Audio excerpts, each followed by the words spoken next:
Hi, I had the unique pleasure of reviewing this cookbook before it went to market. It's by Jocelyn Grafe. It's called Fast Easy Vegan. There are over 700 recipes in this cookbook. They're all whole food, plant-based with no added oil. If you've been following me for a while, you know that I'm also a fan of some of Jocelyn's other cookbooks, like the Low-Fat Herbivore and then the Low-Fat Vegan. Now, if you don't have either one of these, then all of those recipes are in this cookbook now.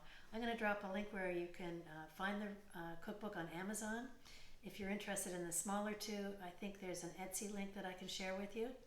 I really like this cookbook because it's so versatile. It's got everything that you need, and it could possibly be the last cookbook you ever buy. Isn't this a fabulous cover here? This is taken by Hannah Kaminsky.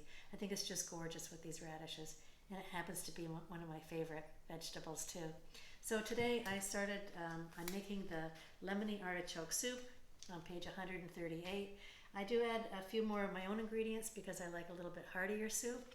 I'm going to show you what the ingredients look like I'll take a picture of them when I'm assembling them, the mise en place. You remember how important it is to have your ingredients ready? And then I'll show you a picture of the finished soup. So let's go. I'm going to make the soup now.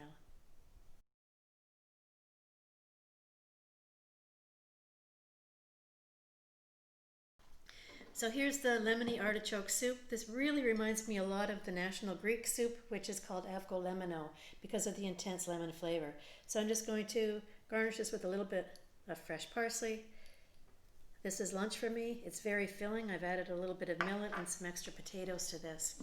So I encourage you to give the recipe a try. I'll put the entire recipe below for you. And thanks for watching. Have a great day. My name's Jill.